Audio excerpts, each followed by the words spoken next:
Éducation, lettres et langues. Guy Bertrand.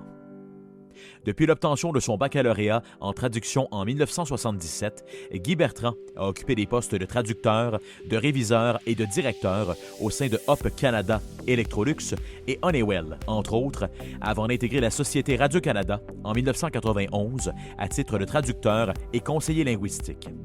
Il y est depuis 2005 premier conseiller linguistique et chroniqueur à la radio et à la télévision.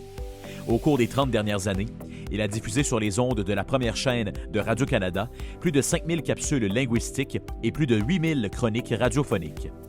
Annuellement, il cumule plus de 900 prestations radio.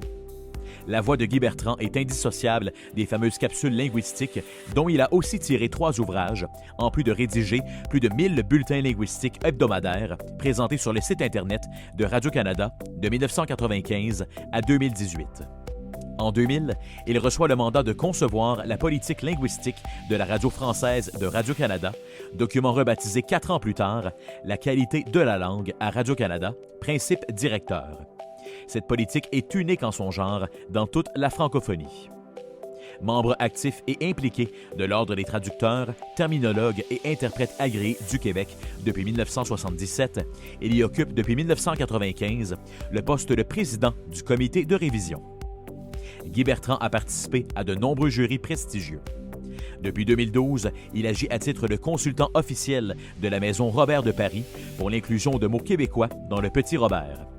Jusqu'ici, les chefs de projet lui ont soumis plus de 600 mots québécois proposés pour presque toutes les éditions du célèbre dictionnaire depuis 2013.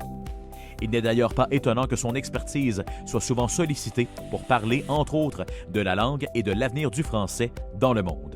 Le gouvernement reconnaissait en 2017 l'ampleur de sa contribution à la promotion et à la qualité de la langue française parlée ou écrite en lui octroyant l'un de ses prix du Québec, le prix Georges-Émile Lapalme.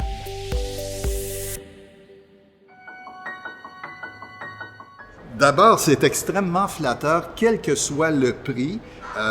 C'est toujours flatteur de recevoir un prix. Mais quand c'est un prix qui nous vient de l'alma mater, là, de notre université. Puis quand je dis alma mater, là, c'est vraiment la mère. Et l'université était très, je sais pas si je peux dire ça, maternante, là, mais on se sentait, les étudiants, on sentait qu'on était dans un cocon où les professeurs prenaient soin de nous. Parce que j'ai eu une expérience extraordinaire là, et non seulement c'était agréable, mais aussi c'était, sur le plan de la formation, c'était extrêmement valable. On avait cette formation, si on veut, tellement générale, on touchait tellement à toutes sortes de choses que lorsqu'on arrivait dans le métier, à moins d'être vraiment traducteur spécialisé, ce qui existe, là, bien sûr, mais on ne commence pas comme traducteur spécialisé. Alors, c'est très important d'être capable de faire n'importe quoi, et c'est ça